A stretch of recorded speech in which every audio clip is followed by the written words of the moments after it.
Hello everyone, welcome to William and the Magic Box. Today on our show, we are going to have Dr. Gary. Dr. Gary is from England in the UK. So let's see what Dr. Gary has to say. Enjoy the interview. Hey, how are you doing? Very well, hello. By the way, should I call you Dr. Gary or just Gary? Gary's fine. Yeah, but Gary's fine. Gary's fine? Yeah, okay, Yeah. amazing. Good. Oh, it's really exciting to be a part of your thing. I was looking at some episodes earlier, and my wife and I did something a little bit similar to this earlier last year called the And Project, which has got about 1 million followers on YouTube, and it is conversations between two people, and yeah, it's just very interesting how the dynamic plays out. So amazing, thank you, amazing. Okay, so hello, Gary. How are you? I'm very good, thank you. So tell me, how was your day today? Busy. I had a lot of work on, but I'm through to the end of the day now, and we're going to have dinner after this conversation, so that's good. Oh, thanks so much for taking time before the dinner. Thank you.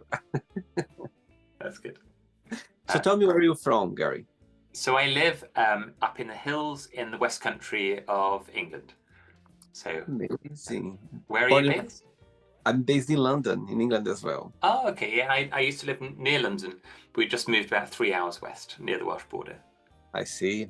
So that's the place where you're born and raised? No, I was born in Southampton. And then I've lived in different places in the UK, but always in the UK. Amazing. So tell me something interesting about the place where you live right now. Tell me something that stands out comparing with other places in England. Yeah, so I've never lived in a house anywhere near as old as this. So the house I'm sitting in now dates back to the 1700s. So it's very old, little cottage, and its kind of insulation is about the same age. So we're currently working on trying to make it a bit warmer in winter than it is right now, but it is a cold place. So, yeah. Amazing. Okay, so of course we got connected through social media, yes, and you are a life coach. So walk me through a little bit more about your journey, how everything started. So I have had a very eclectic career journey, I guess. Actually, when I left school, I wanted to be a doctor, and I went to medical school. I went all the way through medical school and trained and qualified as a doctor. But then about a year before I finished my medical training, I decided I didn't want to do that as a career and switched. So I went into business, and I spent about 20 years in the business world in consulting and in retail. And then in my mid-40s, around the time of the pandemic, when you started this show, I retrained as an executive coach. And that's what I do today as my kind of core thing today. Oh my God, amazing. Oh, wow. I love the way things turn around and you got the path you are right now. Exactly. Amazing. And then my secret double life, at the same time as I was doing that, is I've always been a ballroom dancer from when I was very little. So I learned to dance when I was 4 years old. And when I was working, when I had those jobs, my wife and I met, and we became an amateur and then a professional ballroom dancing couple. And we traveled all over the world to do ballroom dancing as well. Oh my God. And you still do sometimes for joy or We're not? retired now, but we're still very closely involved in the ballroom world. So yeah, it's a very different world from the business world, as you can imagine. Amazing. Okay, so during the interview, I'm going to explore a little bit more about your life and also about your journey so far, okay? Amazing. Gary, are you ready to go on a beautiful journey through your memories in life and share your point of views? I am. It's going to be very interesting because you're going to test how good my memory is. Amazing. I'm looking forward to it. Welcome to William and the Magic Box. So I have here my best friend.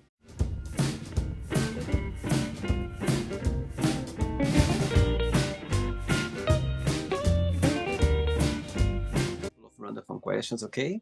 I'm just gonna play a song just for us to relax before the first question, okay? Okay. You're hearing the music. Let's do it.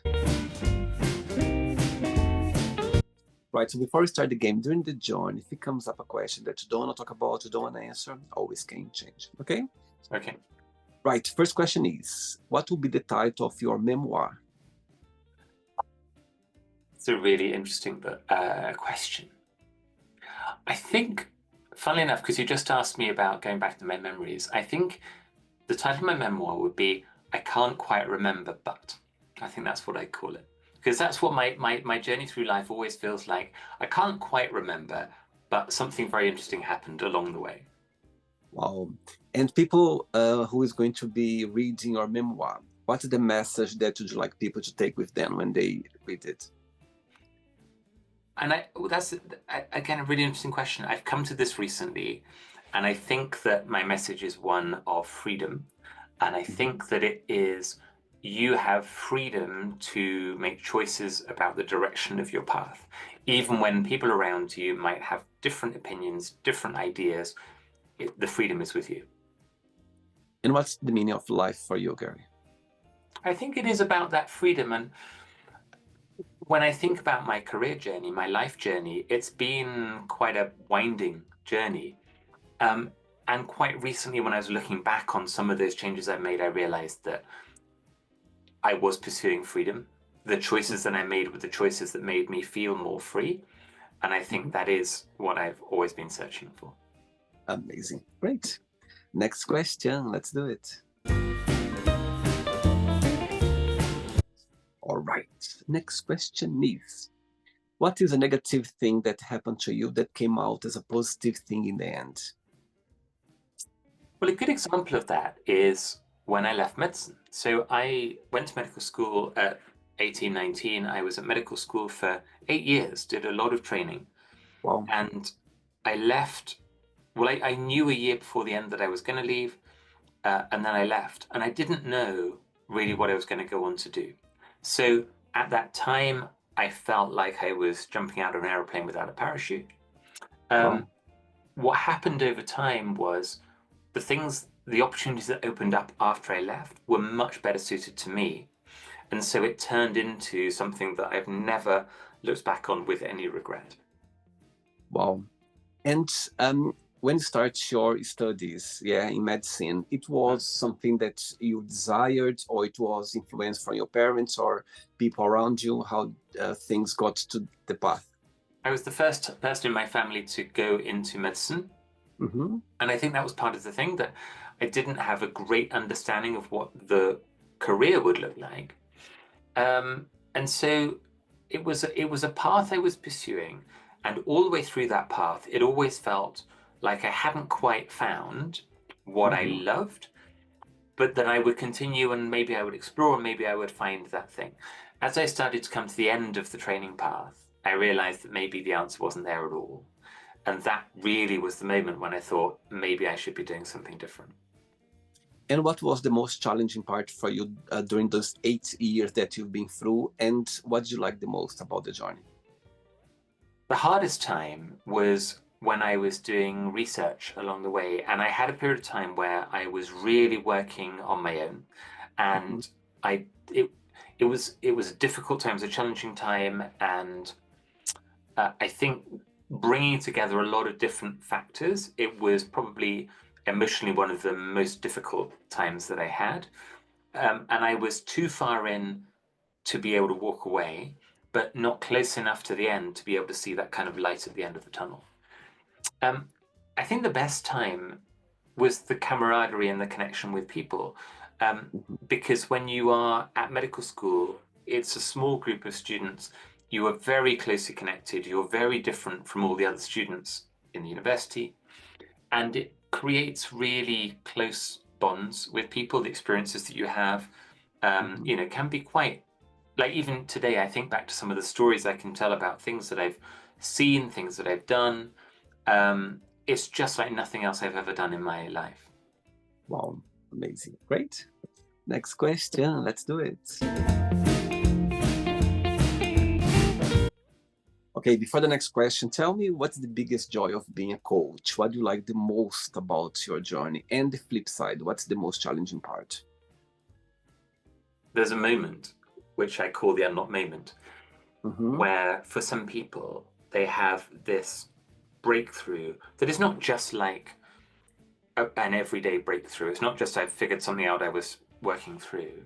It's the kind of breakthrough that they will remember 20 or 30 years in the future, and they will remember where they were when they had it. And I've worked with a few people where they've had that breakthrough. Sometimes it's when you're working together. Sometimes it comes after the coaching session and they call you or they text you and they say, I've just figured it out. I've just figured out the thing that I have been stuck on for 10 years.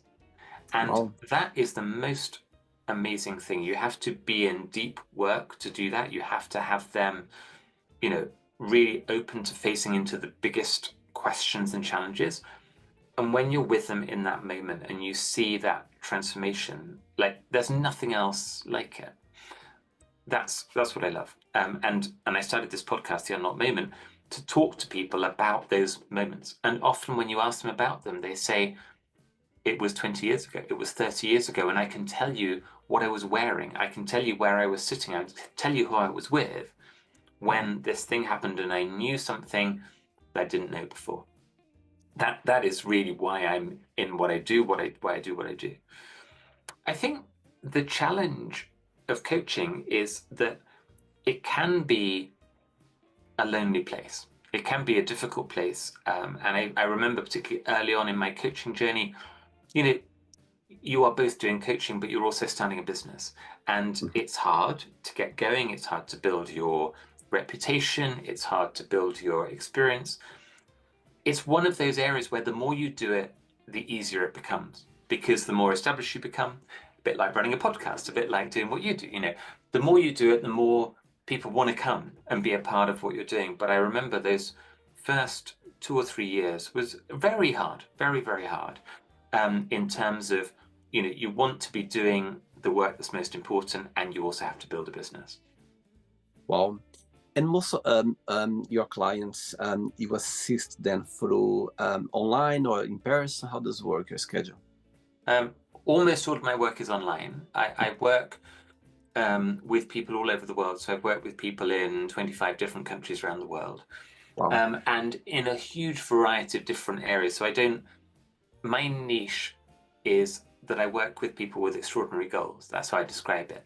So I work with people who are business owners of large businesses. I work with people who are in sports or in the arts. Maybe they are a dancer on the West End stage, or they might be an actor, something like that. But then I also work with people that you would never have heard of, but they're people who are ambitious to achieve something that other people don't believe they're capable of. So when somebody comes and they say, I really want to be promoted to this level in my company, and my boss doesn't think I can make it, but I think I can. Then that sparks something in me, and I'm interested to know whether you can too. And for me, that's an extraordinary goal. So I mainly work online with people, and I'm mainly working with people in life or career, trying to get to a place where they just feel I'm exactly where I want to be.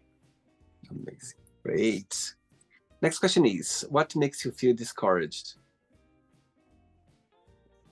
What makes me feel discouraged? I think that I feel when people have an opportunity and it's something that they want to go for, and they allow or are pressured by people around them not to go for it or to go in a different path. I see that all the time. And of course, in certain cultures, it's very much a cultural thing. So, doctor, lawyer, engineer, a failure kind of thing. And that makes me a bit sad, I think, when I see people and I think, you have such potential, but the people around you don't believe that you are capable of making choices for your own path. And I find that is frustrating. And I often work with the person to help them to find that sense of self that brings them through and makes them feel confident to say to the people around you, I know that you care for me. I know that you love me. I know that you want the best for me. And I appreciate that you're giving me well-meaning advice as to what path you think I should take. But actually, this is really important to me, and I'm going to pursue it. And the way I describe it is, an unlocked moment, my unlocked moment, which was this moment when I realized I could do something different from being a doctor. It wasn't when I chose to do something different. It was just the realization that I was allowed to. I said that was a moment of permission permission to choose my own path, permission to explore something new. It was also permission to fail. And I think a lot of people are so fearful of failing. You know, I, I would be confident to go in a different path if I was confident that I would be as successful as the option that this other person thinks I should do. But it's much more difficult to say, I want to go on this path that I might fail at, and you want me to go on this path that I can't fail. People don't want their friends and family to fail. So I think there's something about being allowed to try something that might fail, and that's okay. And it's on you to figure it out and find your path ahead. That's really important. Oh, love that. Saying that, what's the biggest joy of being Gary? What do you like the most about being you?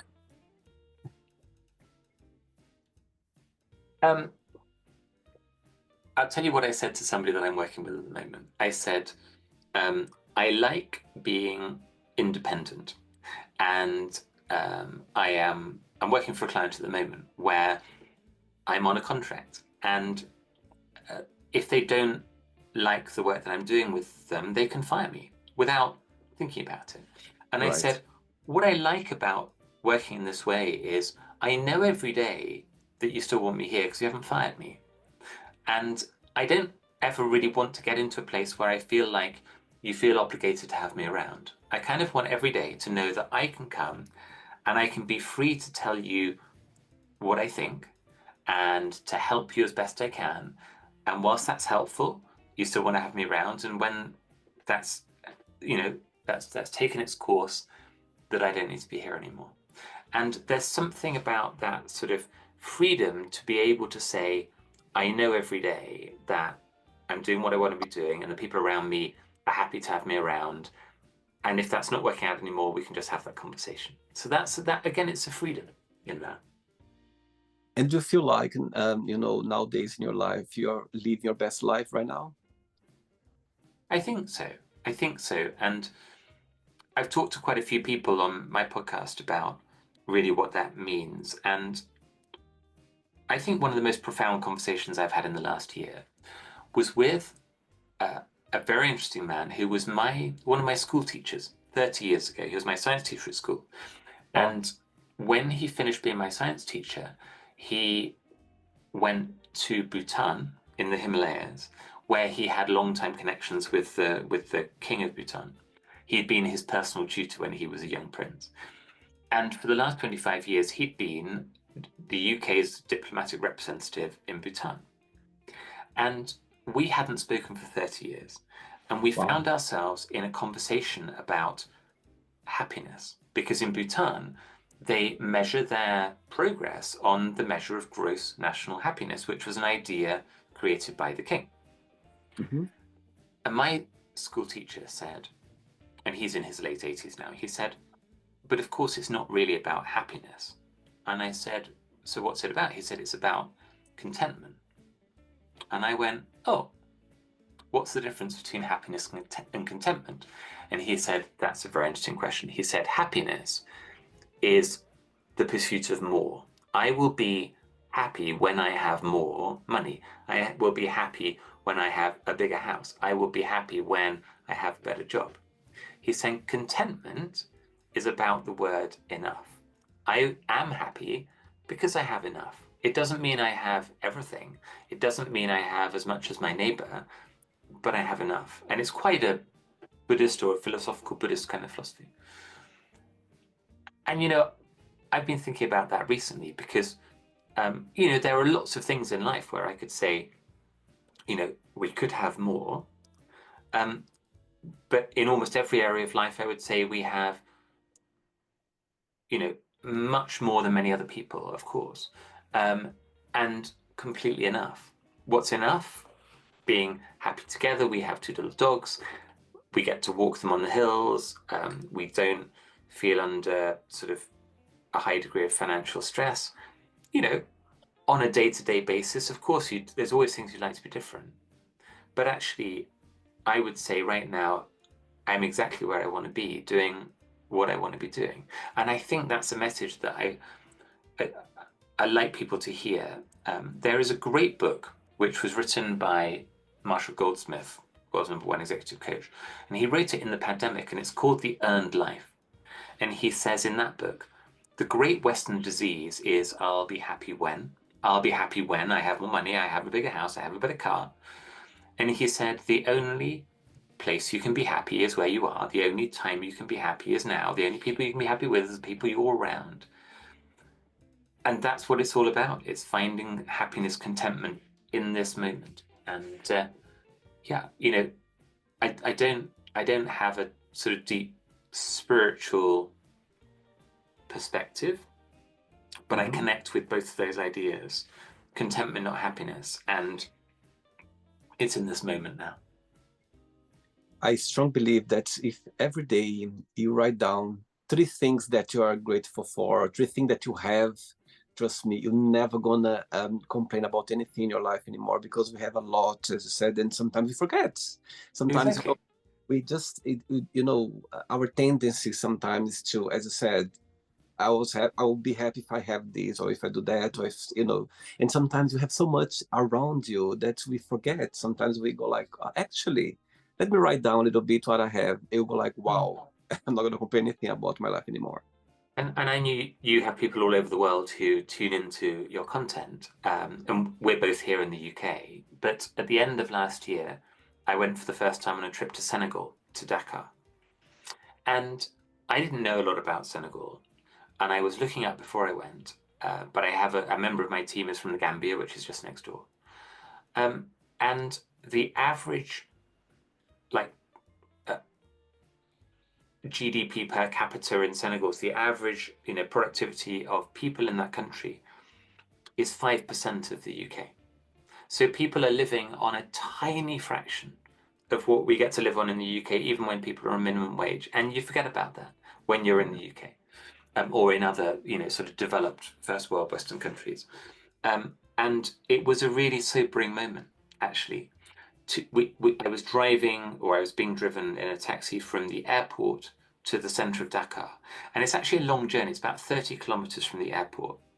And all the way along that road, for about 10 kilometers out from the city, there are buildings that look as though, in the UK, you would say they are in the early stages of construction. You see the breeze block walls are up. And there are holes in the walls for windows, but not actually windows in the walls. So it looks like, these are all houses that are in construction. And then when you look more closely, you can see that people are living in all of them. And the washing is hanging out and all of this kind of thing. And it was for me, a real wake-up moment to, when I look around where I live, where we live, there's lots of people who are struggling.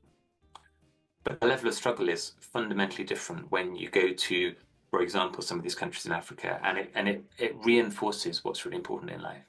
And it's not about the money. Totally agree. I'm from Brazil, and I remember, so I could tell so many stories that I've seen, going back to Brazil to visit my family, and I've seen things that go like, my God, we are very privileged, like a lot, and sometimes we just need to see certain things to understand more, what I mean, about life, about us, about the others as well. And I've got goosebumps now because it's amazing to know the things, for sure. The questions left. Let's do it. Right. So before the next question, tell me about your podcast, how things got together. So my podcast, The Unlocked Moment, started 3 years ago. And it came from the first time I called one of these breakthrough moments an unlocked moment. And that became episode #1 of the podcast. And I saw your episode #1 of this show, and I loved it. I was working with an actor, and that actor was trying to figure out whether he should pursue happiness or pursue success. Which one, when he was faced with a fork in the road, should he go for the option that felt it would make him most happy, or the path that would make him most successful? And that was actually a simple sounding question, but very hard. And he texted me at 4 o'clock in the morning, having struggled with that question for months. And he said, I've got it. I want to pursue happiness. What do you think? And I said a very non-coaching thing, which was, yes, you should pursue happiness. And he said, why are you so sure? And I said, because it's 4 o'clock in the morning and you've realized you need to text me to tell me. And it was so the right call. And what happened after that moment is he started to make intentional choices to pursue happiness. And he was an actor in, small theatre productions on the fringe of London theatre scene, being paid absolute pittance, living with his parents, not able to afford to move out from his parents' house. And over the next couple of years, the opportunities started to come because he showed up in a really authentic way, because he was singing the song that made him happy, going for the audition that made him happy. And he is now, 3 years on, in the West End cast of Phantom of the Opera, his biggest ever job. He's in Phantom on Haymarket in the West End. Yes. And I said, that's an unlocked moment. That breakthrough moment's an unlocked moment. And I'd always been interested in these moments before, but I'd never named it. So then I thought, I want to have conversations with people, and I want to ask this question. What is a moment in your life or career where you think back and you remember exactly where you were, when you had a moment and you knew something you didn't know before, and it changed your life? And we've just published episode 157 of the podcast. I've interviewed people from all over the world. I've interviewed an Olympic gold medalist, a NASA astronaut, professors from American universities, a Nobel Prize winner. And also lots of ordinary people with extraordinary stories. So cancer survivors, people that almost committed suicide, people that have been through major trauma. And their unlocked moments are all different, but they hold something common between them. And that is that when it's a true unlocked moment, it's a really vivid memory. They can put themselves right back in that place. And then I discovered, and I didn't know this before I started the podcast, I discovered that when you draw a connecting line between the first thing they tell you in their story, their unlocked moment of remarkable clarity, and what they're doing today or what they should be doing today, there is a flow, there's a connection. And it is a deep underlying connection to purpose. So that's sometimes different from the thing that they say if you say, what's your purpose? They'll go, for example, somebody came on recently and he said, my purpose is to help other people. I'm a coach. I work with them in these ways. That's what I'm about. And then I said, tell me a remarkable moment of clarity in your career, in your life. And he told me about the day he met his wife. And then he told me of a day when he was sitting with his family and his children. And I said, well, you told me that your purpose was about helping these other people, but the stories you tell are about your family. And so I wonder whether really your underlying purpose is family, not clients. And he went, I think that's very interesting. And in it I found that it is a lens on something incredibly powerful. I interviewed somebody, there's a person that has been the most downloaded episode I've ever had. She's called Michael Librant. She's one of the world's leading strengths coaches. And her unlocked moment was before she ever got into that world. She was stopped at a traffic light probably 17 years ago in her Honda Accord, 1997 Honda Accord, on Rosa Parks Way in Lincoln, Nebraska. And she stopped at the stoplight, and in front of her was a Jeep.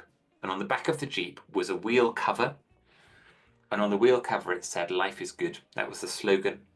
And she said, and mine isn't. That was her unlocked moment. She was doing something completely different. And it caused her to completely reevaluate her life and change. We had 2 extended conversations on the podcast. And at the end of the second one, which was a couple of years after the first, when we finished the conversation, it was like there was something still in the air. We hadn't quite concluded. And she emailed me the next morning and she said, we have to record again because I've just unlocked my unlocked moment. Wow. And I went, wow, we have to get in the studio to do this again. So we set up some more time, and I had no questions. And I just said, let's start talking and let's see where this goes. And she said, I spent my career before coaching in the broadcast media industry in the US. She was in US TV. And she said it was all scripted. And then I spent almost 15 years working for the Gallup organization in coaching, and it was all scripted. And what I realized in the shower this morning, the day after having a very deep conversation with you about purpose, was today I'm unscripted. And that's me at my best. Moving from scripted to unscripted, that's my unlock. Wow. And I went, there you go. And as I say, I didn't start the podcast knowing this was there. I just started the podcast because, like you, I'm really curious about people and I like having conversations, talking to people. What came from it was, this is a really powerful way of having conversation, and it unlocks people in a way that I think is different. There's lots of people who do things in coaching that are versions of the same thing, but it's powerful, it's important, it's good. And what I'm trying to do is something different. I'm trying to go deeper. I'm bringing something from being a doctor. I'm bringing something from being deeply curious about people. And I'm trying to bring something from coaching to say, how do we reach something that you couldn't see until this moment, that was always there because it's your story, it's your life. And I say to people, my opening question is, in order to understand the person you are today, where we need to start in your story. And they tell a story. You could pick any story, they pick one, they tell a story. And then I say, what's a moment of remarkable clarity in your life or career, this unlocked moment? And they tell a story. They could pick any story, they tell a story. The stories that come through, that they have selected but they didn't know why, connect to purpose. Every time they connect to purpose. And that's sort of taken on its own life. I now speak at events and conferences and for leadership teams. And we'll take somebody and we'll say, we're just going to have a conversation. I have no idea where it's going to go, what's in there. And so often people will say, I learned something about myself that I never knew until this conversation. And that's the thing. I love it. It's like, it's curiosity about people. I love it. Amazing. Great.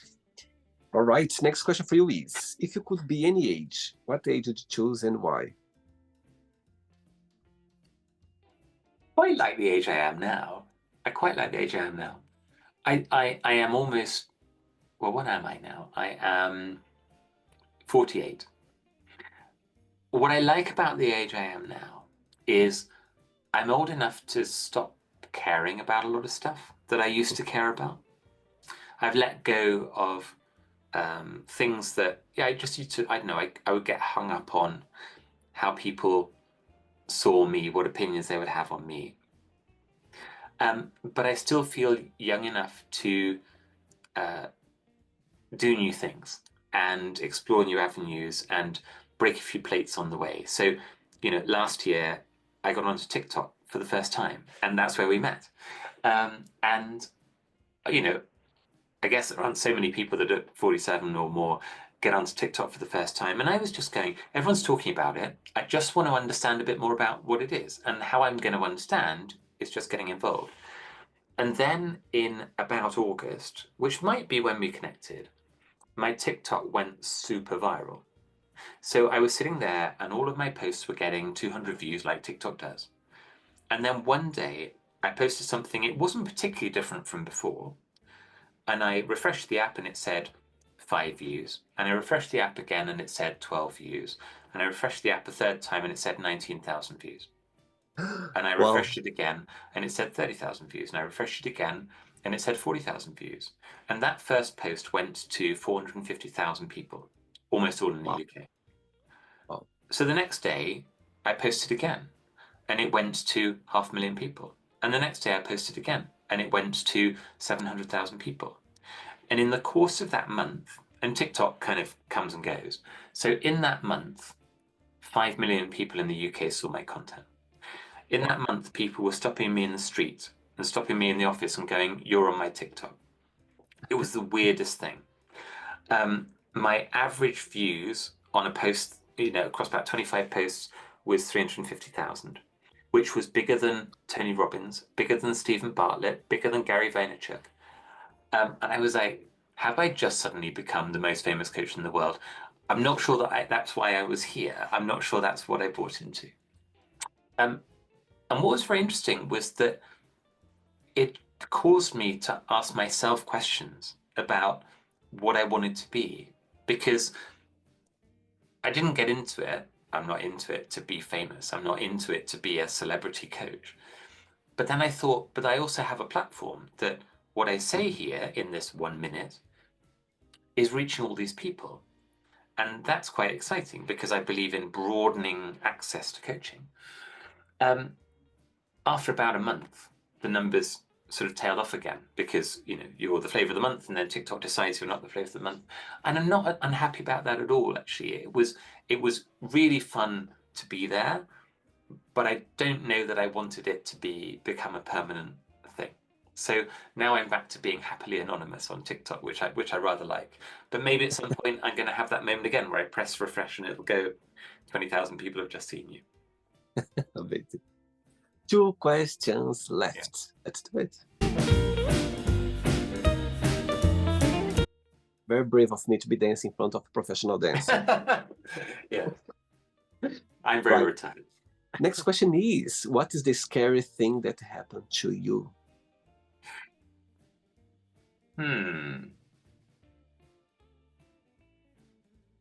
I left medical school twice. I told you about one of them. I didn't tell you about the first time I left medicine. When I was young, I went to medical school in London, in one of the old medical schools where they weren't associated with the universities. They were just their own separate thing. They had a very specific, quite intense culture. And that was a culture very centered around alcohol in those days. And I didn't drink. And I had an upbringing that was relatively sheltered. And I was about 18 years old, and I was leaving him for the first time. And it was a real shock to the system, I would say. And I had a kind of organ rejection moment to that culture. And after 9 days, in my first 2 weeks in the medical school, I went, this isn't a fit. This isn't me at all. I'm coming out. And I left. And I left my place in medical school. And in that moment, I didn't know whether I would get back into medicine again. I didn't know. I just knew that it was the wrong place, the wrong culture, and it wasn't right for me. So I pulled the ejection cord. And it was absolutely the right call at that time. I had done well at school. I got good grades. And when I first applied to medical school, I got offers from all the places that I applied to. And I took one, and that was where I had that experience. When I came back the next year, I took a year out. I came back and reapplied the next year. There were 26 other medical schools in the UK. And I applied to all of them, and 25 of the 26 said no. Because they said, you came last year, it didn't work out, for whatever reason, we think you're not a fit. And one said yes. And that's where I went. And I went to Bristol, and I went to medical school in Bristol. And that was the beginning of my second medical career. I think looking back now, I've always strongly believed that I was right to pull the ejector cord, because it was completely the wrong environment for me to be in. It could, bar one person's decision, that could have been the beginning and end of my medical career. It wasn't. I went on to have 8 years of study, and actually, even though I never practiced as a doctor, what I learned there is me. It's always been a part of who I am, and it's a big part of the work that I do now. So I've never regretted that. But I think that was a very scary moment, because I didn't know at all what would come next. I knew that I had to jump, and I had to figure it out. But at that time, I didn't have any of the skills or experience to know that I would navigate that well. Later, when I left in my late 20s, I knew that I had lots of things that would help me to navigate where I need to go next. But at 18, I didn't. And that's one of the scariest moments I've ever had in my life. Oh, wow. My God. Out of 26, just one. My goodness. I'll feel so scared as well, for sure. Yeah. Last question. Ready? Yeah. Let's do it. Last question. Okay, last question for you, please. Which question you don't have an answer for? There are many questions I don't have the answer for.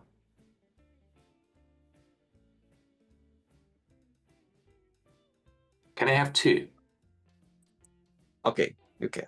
They're quick. Question one is, for all that I've made many changes in my career, I still don't know what I'll be doing in 10 years' time. Wow, interesting. And that isn't to say I don't love what I do now. It's my history says I might be doing something different. I'll probably be doing the same thing, but I might be doing something different, and I'm okay with that. The second question, which I would love to know the answer to, is how can you help somebody find their unlocked moment? Because when I talk to people about unlocked moments, they talk about a moment they weren't expecting to come. I was walking the dog in the rain, wearing a blue coat, and suddenly this thing came to me, this clarity suddenly came to me. If there were a recipe, then I could give people the recipe and they could get that unlocked moment. But in reality, it's a bit more like you have to put yourself in the space where it can come to you, as opposed to you can find it. So I would love to know the answer to what things can you do to find your unlocked moment? I don't know the answer to that question. I know the answer. You're going to be managing the magic box when explode around the world. You're going to be the big boss behind the scene. After this conversation, like, oh my God, that's what I need someone from my side to get the magic box, to go to the moon and all the way back. Someone strong, Amazing. someone powerful, someone intelligent, someone well-spoken like you. So yeah, I think I know what I'm going to be doing 10 years time. Joking. Amazing. Never know. You never know. Never know. Our paths crossed now, so let's see what the universe it's waiting for us. Amazing. Right, it's not the end yet. Let's play now the word association game. Okay, I'm going to give away some words. Just tell one word that comes to your mind. Quick thinking. Okay. Okay. Let's start with money.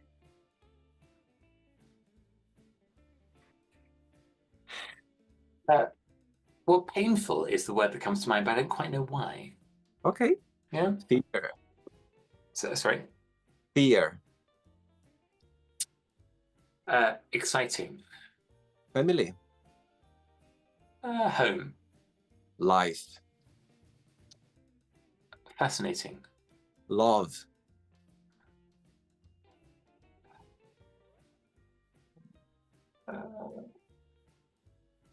Centering. Religion. Curious. Sex. Overhyped. Okay. Politics.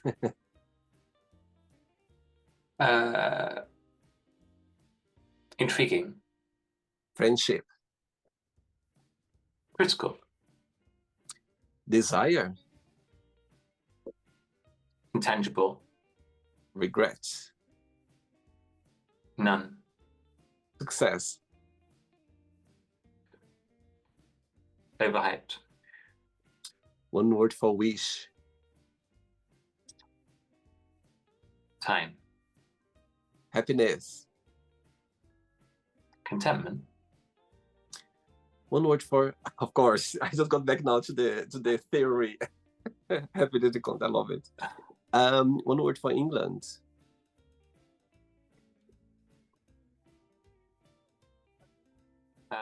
Changing.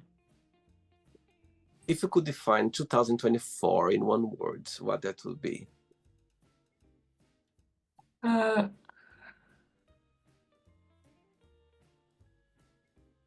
Transformational. One word for coaching. Unlocking. And the last one now, the Unlock Moment podcast. One word.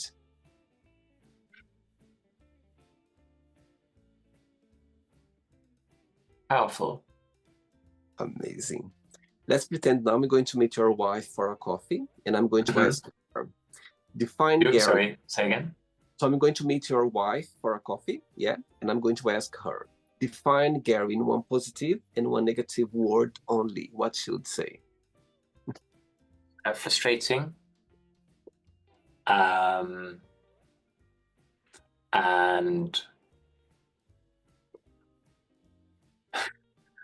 busy. I'm trying to wonder which one is the positive, which one is the negative. I think busy is probably the positive, frustrating is the negative. Okay. Let's play now, Gary and the Magic Box, and you can ask me a question. But before asking the question, back to the word association game, one word for board and dancing.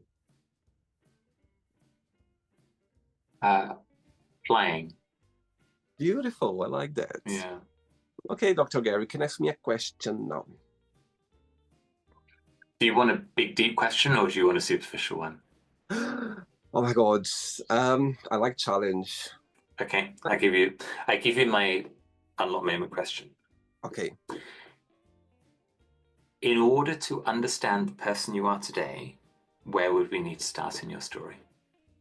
The next task, my story. In order to understand the person you are today, where would we need to start in your story? Oh, wow. Oh my God, that's a very difficult question in a way.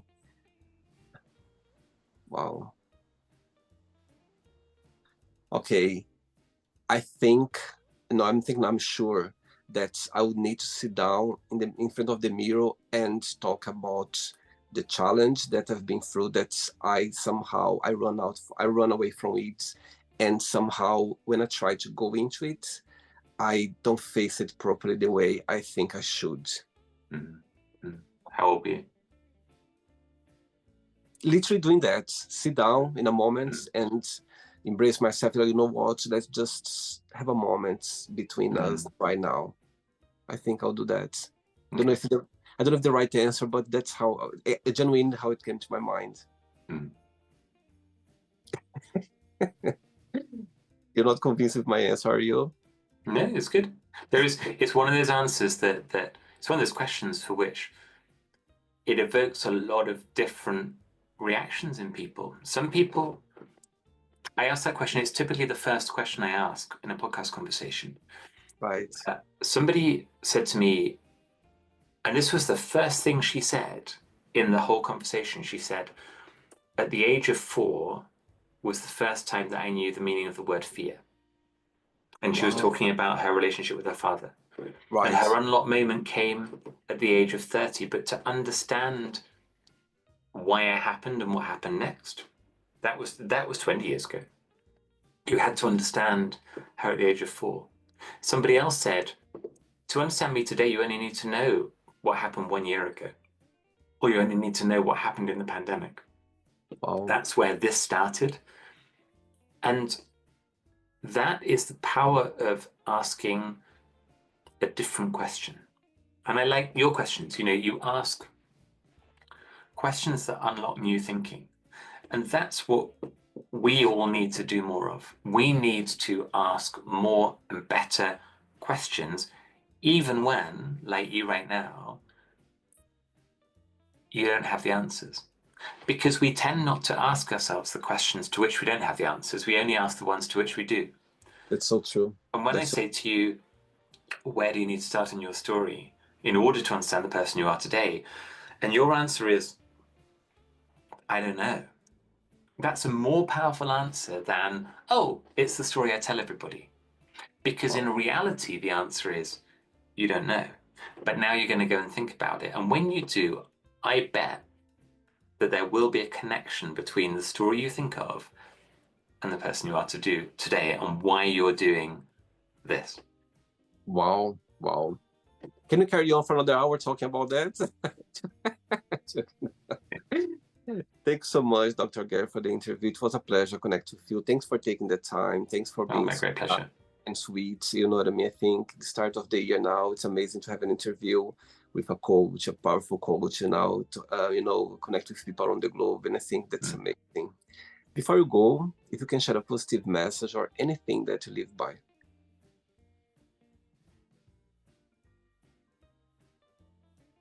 The thing I always say to people when I'm talking to them about unlocked moments is I say, I know two things to be true. One is there are always multiple paths to a destination. And the second thing is, and only you can choose the one that's right for you. Oh, wow. That's so true. Amazing. Did you enjoy the interview? Loved it. I really, I'm really pleased to be able to support the work you're doing and the project that you have here. So, no, thank you. And a really nice interview. I really enjoyed it. Thanks so much. Regards to Lovely to meet you. All right, and let's stay in touch. Thanks so much. All right, take care. Bye-bye. Bye. So, did you like the show? Don't forget to give a like, share it, and also don't forget to subscribe to the channel. And if you'd like to be part of the show as well, first, subscribe to our channel, and after that, just go to our website, www.williamandthemagicbox.com, and send us a request saying why would you like to be part of the show. And I see you there. Bye-bye. See you next time.